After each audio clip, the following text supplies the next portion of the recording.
Assalamualaikum warahmatullahi wabarakatuh. Perkenalkan, nama saya Yaskiel Korintian Indang dengan NPM 0211211465 dari kelas 3L. Saya akan mempresentasikan tentang tingkat pengangguran. Apa yang dimaksud dengan tingkat pengangguran? Tingkat pengangguran adalah persentase orang yang menganggur dalam angkatan kerja. Tingkat pengangguran berusia dapat dihitung dengan menghitung rasio orang yang menganggur dalam suatu kelompok usia terhadap angkatan kerja pada usia tersebut. Ada beberapa penyebab pengangguran.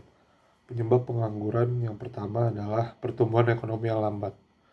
Ini bisa memperlambat peluang kerja dan meminimalisirkan jumlah karyawan. Yang kedua, yaitu ketidakcocokan keterampilan. Ini juga bisa menyebabkan peningkatan pengangguran karena ketidakcocokan dari seseorang untuk dari keterampilannya di suatu perusahaan. Jadi tidak cocok. Yang ketiga adalah perubahan teknologi. Di saat terjadinya perubahan teknologi di dunia ini, manusia akan digantikan oleh teknologi karena kinerja teknologi lebih unggul daripada kinerja manusia. Yang keempat, krisis ekonomi.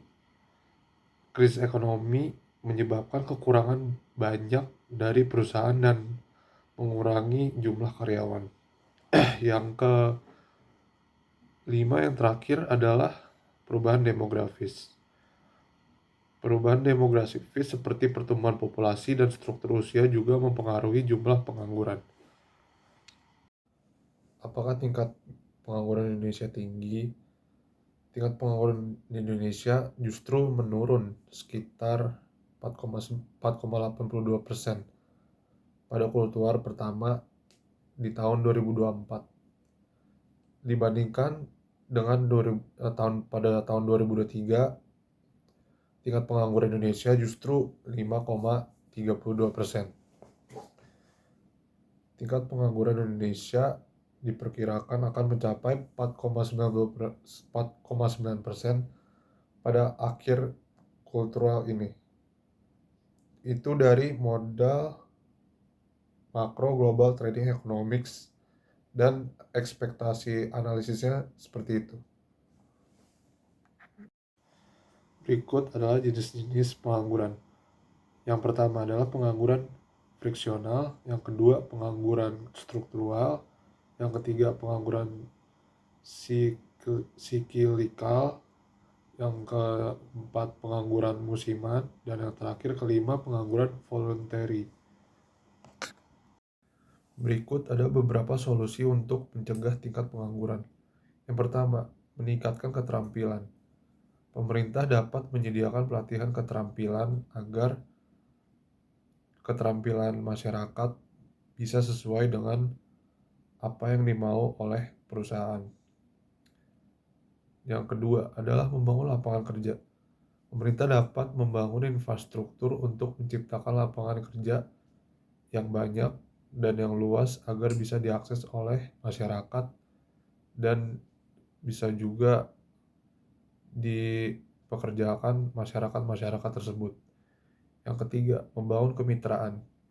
Membangun kemitraan antara pendidikan dan industri untuk memastikan kurikulum dari pendidikan sesuai dengan kebutuhan pekerjaan.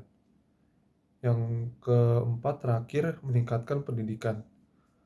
Meningkatkan pendidikan untuk meningkatkan literasi digital dan teknologi agar lebih luas karena di zaman sekarang kebutuhan teknologi itu sangat penting. Berikut presentasi dari saya. Mohon maaf jika ada salah kata atau salah bicara. Saya tidak bermaksud. Saya Yaskiel Korintian Indang dengan NPM 0211211465 dari kelas 3L. Mohon izin pamit. Assalamualaikum warahmatullahi wabarakatuh.